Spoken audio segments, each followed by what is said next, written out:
O meu filho mais velho, de 19 anos, resolveu sair de casa. Esta é a premissa de um e-mail que o Eduardo Sá recebeu e é uma mãe que precisa aqui de alguma ajuda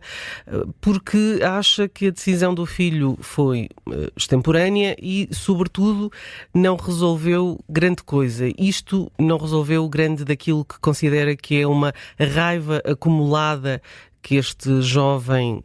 tem dentro dele e que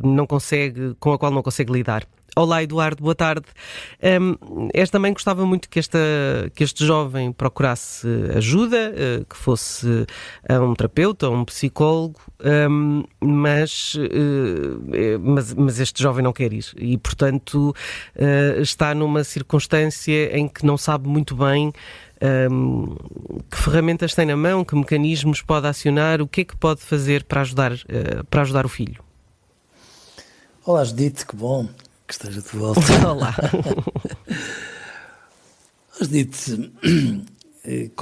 com 19 anos sair de casa, numa altura em que é cada vez mais vulgar sair de casa perto dos 40, eu estaria logo tentado a dizer, uau, fantástico, de repente parece que temos em Portugal alguns jovens que fazem como em algumas grandes cidades europeias, onde também, aliás, há condições de vida para que isso seja execuível e que, quando vão estudar para a universidade na mesma cidade onde os pais vivem, decidem emancipar-se com a conivência dos pais e, portanto, crescerem e saírem de casa. Aqui as coisas são um bocadinho diferentes, não é? Porque, no fundo, sair movido a raiva dá a entender que houve ali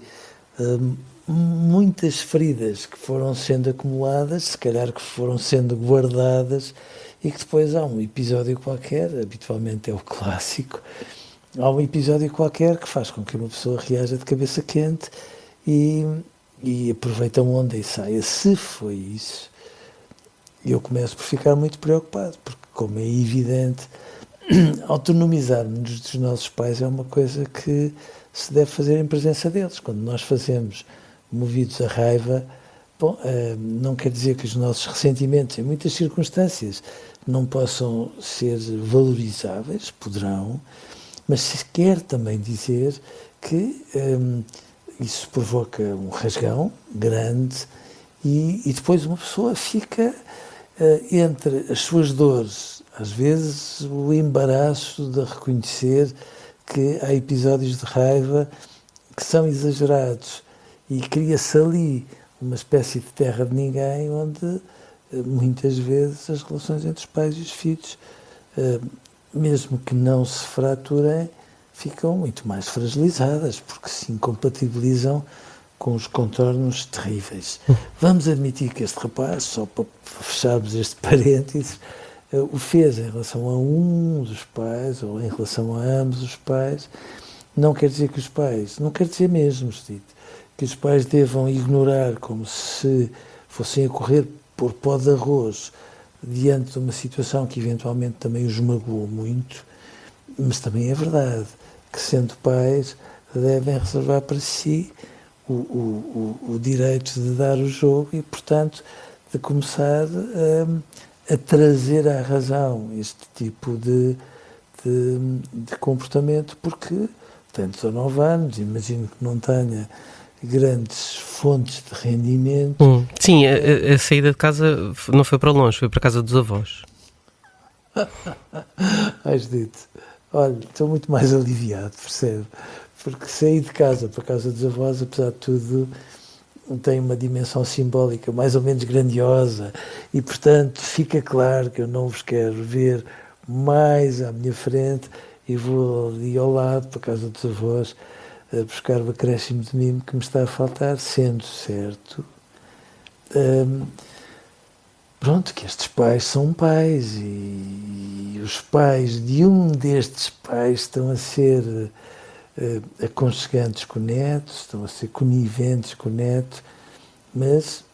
por serem avós também têm toda a responsabilidade do mundo para dizer calma, eu não vou participar aqui numa situação te deixe zangado, irremediavelmente zangado com a tua mãe ou com o teu pai, ou com os dois, e portanto, eu vou ter que mediar tudo isto para que uma situação destas se prolongue o menos tempo possível, e mesmo o menos tempo possível, dito, porque depois uma pessoa vai ficando de ressentimento em ressentimento, de rancor em rancor, depois há coisas que desencadeiam alguma vergonha, como é que eu vou ter cara agora de assumir que exagerei neste movimento de maior revolta, e às vezes são estes pequenos nada que todos juntos criam muros entre os pais e os filhos que eu acho que têm de ser proibidos, claro. Esta mãe pergunta se deve ou se pode forçar este jovem a procurar ajuda, este filho a procurar ajuda. Eu acho que os pais podem sempre ser persuasivos por uma razão simples, não é? Porque eu nunca vi pais sensatos decidirem magoar um filho dizendo, olha, tu precisas de ajuda. Portanto, significa que estes pais se sentem um bocadinho impotentes para chegar a este jovem, e sentindo-se um bocadinho impotentes, estão a tentar criar aqui uma janela de oportunidade para que ele possa escutar alguém que o ajude. E, portanto, não significa que este filho esteja muito doente, significa que este tipo de reações, porventura mais impulsivas, mais intempestivas, mais raivosas, não podem banalizar-se sob pena de se virarem acima de tudo contra ele. Imagino que este filho não ache graça nenhuma à ideia e até a tome como ofensiva, naquele registro de, quer dizer, já não bastava os meus pais pisarem o risco uma série de vezes a ponto de eu ficar zangados com eles, agora ainda acham que eu não estou bom da cabeça a ponto de me recomendarem uma ajuda. Mas eu também acho que estão lá os avós, estão lá os pais, e se for alguém muito sensato,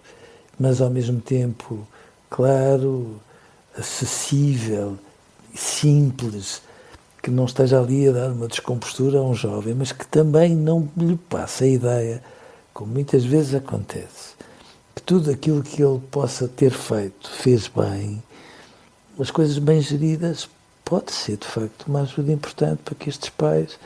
não deixem que isto se prolongue eternamente, e para que uma relação não se estrague. Isso, todas as ajudas são bem-vindas, claro. E estes pais dizem também uma coisa interessante que é importante, que é nós estamos a sofrer, porque achamos que ele está a sofrer e, no entanto, ele não procura ajuda. Há depois a perspectiva do chamado tough love, que é este jovem que é ainda muito novo, mas está na idade em que acha que já sabe umas coisas, precisa se calhar de passar por este momento para perceber que os pais estão lá para o ajudar.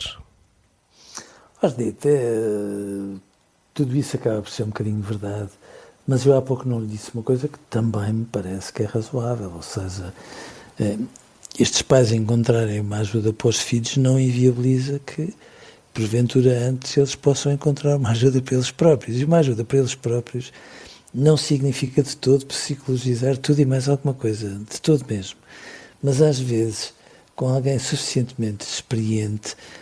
estes pais podem ter meia dúzia de sugestões que, bem geridas por eles, podem até evitar esta ajuda direta em relação ao filho, e podem, de algum modo, dar-lhes a segurança nos procedimentos que possam ter para lhe deitar a mão. Porque eu percebo que depois os pais magoados são como todos nós, não é? Às vezes ficam de cabeça quente e dizem o que querem e o que não querem. Depois eles próprios também ficam ali nos seus amuos, quantas vezes isso acontece, e cada um fica virado de costas à espera que o outro dê o primeiro passo, e às vezes, quando estes pais têm meia dúzia de recomendações, meia dúzia de sugestões que os tragam de alguma forma à razão, que não os leve a perderem a face, mas no fundo a sentirem-se capazes de gerir um filho que lá por ter 19 anos continua a ser pequenino, tudo isso pode ser uma ajuda muito importante, e portanto pode fazer com que este tumulto mais ou menos instalado se possa gerir, e com ele Quantas vezes, dito, depois de se gerir um tumulto, eles ficam mais próximos e mais seguros uns com os outros. Mas a questão aqui da estratégia diz-se muitas vezes, não é? Não é possível ajudar quem não quer ser ajudado. Voltamos à história dos impostos, não é, Judito França? Às vezes os nossos filhos adolescentes fazem lembrar os governantes quando dizem que não há nem moções de censura, nem moções ou outro tipo de moções, ou comissões parlamentares, ou seja, quando dizem não, e dizem muitas vezes, nós começamos a pôr reservas, todos nós, porque temos a noção de que quem diz não às vezes afirma duas vezes, e portanto,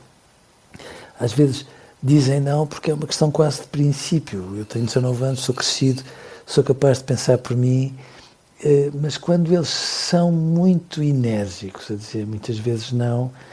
é como se eles próprios estivessem a reagir a uma espécie de vozinha da consciência que diz, olha, se calhar podia não ser mal de todo,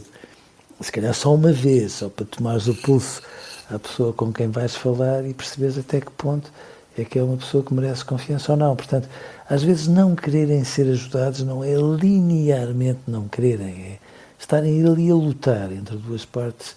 de si, uma que diz, olha, que tu ganhavas, e outra diz, nem penses nisso porque tu és crescido. É um bocadinho aquele jogo de vai lá só experimentar. Eu vim cá só para fazer vontade à minha mãe. Exatamente, se não gostares depois...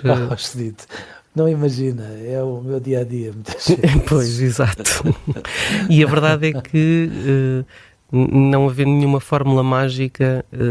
quando se está sentado numa cadeira com alguém, enfim, que não conhecemos ou que não nos conhece bem e com quem se pode falar de outra forma, talvez seja isso que este rapaz precisa. Ajuda, não é? Ajuda, porque todo aquele estado inflamatório que faz com que as pessoas às vezes se afastem, se assustem e pareçam ouriços assustados, fica mais sossegado e, portanto, se houver alguém que devagarinho, mas de uma maneira muito incisiva, puser as legendas certas no sítio certo, oh meu Deus, às vezes uma conversa pode mudar uma vida. Eduardo, hoje ficamos por aqui. Já sabem, continuem a escrever-nos para eduardo.sa@observador.pt, também ouvir-nos em podcast. Este episódio vai lá cair nessa lista de podcasts já a seguir. E quanto a nós, Eduardo, encontramos-nos amanhã com mais um tema. Até lá, um grande abraço, obrigada e até amanhã. Eu é que agradeço e um grande abraço, Francisco. Até amanhã.